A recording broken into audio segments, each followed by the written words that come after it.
মাশরাফি বিন মুর্তজা, সাকিব আল হাসান, তারপর আমাদের ব্যারিস্টার সুমন, এরকম যারা নতুন রাজনীতিতে আসলেন কিন্তু যাদের বিরুদ্ধে মারাত্মক কোনো দুর্নীতি নাই, কোনো অভিযোগ নাই, কিন্তু শুধু রাজনৈতিক প্রতিহিংসার কারণে তারা কিছু মামলার শিকার হয়েছেন। এর পূর্বে মামলার হওয়ার পূর্বে তাদের বাড়িঘরকে, বিশেষ করে মাশরাফি বিন মুর্তজার বাড়িটাকে যেভাবে জ্বালিয়ে দেওয়া হলো, এটা আসলে মনে হবে যে ইতিহাসে একটা নির্মমতম একটা ঘটনার সাক্ষী হবে।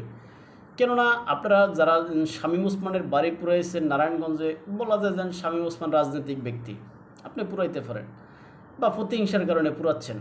অথবা আপনারা বোলাদের তোফায়েল আহমেদের বাড়ি পুরাইয়েছেন, বলা যায় যেন তোফায়েল আহমেদ রাজনৈতিক ব্যক্তি, রাজনৈতিক কারণে তার বাড়ি পুড়িয়েছেন। আরও অন্যান্য জিডিপি করছেন, যদিও কারো পুরানো বা কারো সম্পদ নষ্ট করার অধিকার কারো নাই, তারপরেও ধরে নিলাম রাজনৈতিক প্রতিহিংসার কারণে তাদের বাড়িঘর আপনারা পুড়িয়েছেন।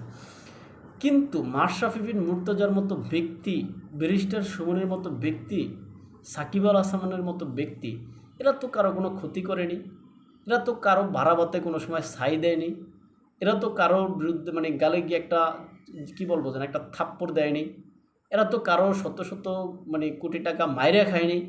তাহলে এদের বাড়ি বা এদেরকে আপনি কেন রাজনৈতিক প্রতিহিংসার কারণে মামলা দিলেন? মাশরাফির বাড়িটা কেন আপনি পুড়িয়ে দিলেন?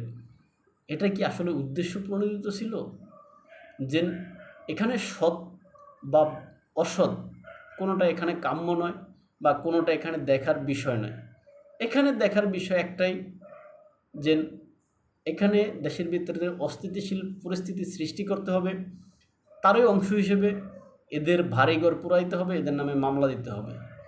এখন কি হইল, মাশরাফি বিন মুর্তজার মতো একজন ব্যক্তির যে সারা সময় সারাটা জীবন খেলাধুলা নিয়েছিল, আমাদের জাতীয় দলের ছিল, সুনামের সাথে খেলাধুলা করছে, কি অর্জন ছিল? রাষ্ট্রের থেকে যা পাইছে ওইটাই, বিদেশি কোনো লিগেও ভালো করে খেলতে পারে না হাঁটুর সমস্যার কারণে, তার বাড়িটা জ্বালিয়ে দিলেন। কি পাইলেন? বরংস এটা আরও একটা প্রতিহিংসার যে বীজ বপন করলেন। এই প্রতিহিংসার বীজ আসলে যে কোনো কিছুই দেখেন, আমি কিন্তু কাউকে হুমকি দিচ্ছি না। আমি যদি একটা ঢিল বা একটা আপেল নিলাম, আকাশে ছুড়লাম, ওটা কিন্তু ঘুরে নিজের দিকে আসবে একটা সময়। আমি আপনাকে তুই বলে একটা আঙ্গুল উঠাইলাম, তুই খারাপ, একটা আঙ্গুল আপনার দিকে দিলাম, 3টা আঙ্গুল কিন্তু আমাকে বলতেছে বেটা তুই খারাপ। চিন্তা করছেন? ভাবছেন? ভাবেন না। সুতরাং যারা এই কাজগুলো করছেন বা করেন এখনও, এগুলো আসলে খুবই মারাত্মক।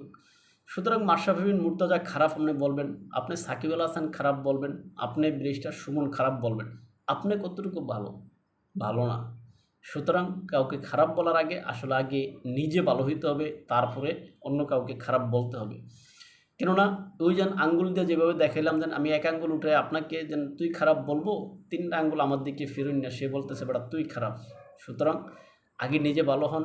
এই যে দেশের সম্পদ এভাবে হত নষ্ট করা, এগুলো থেকে বিরত থাকুন।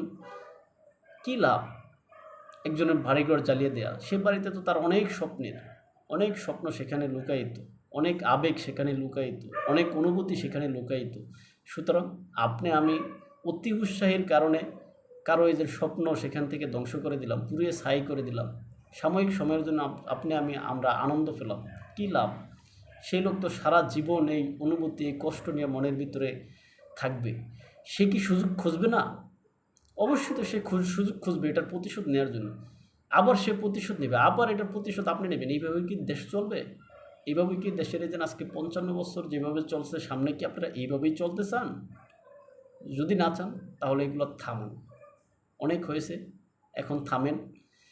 ভালো থাকবেন সবাই। কাউকে কষ্ট দেওয়ার উদ্দেশ্যে বলিনি, নিজের মনে করলো যে এই সমস্ত আসলে বিষয়গুলো আমার কাছে খারাপ লাগলো, এই জন্য বললাম। আমাদেরকে ফলো করতে চাইলে ইউটিউব এবং ফেসবুকে স্বপ্নচারীর কথা নামে ফলো করতে পারেন, আর ইনস্টাগ্রাম ও টিকটকে এনায়েত হোসেন নামে দেখতে পারেন। আসসালামু আলাইকুম।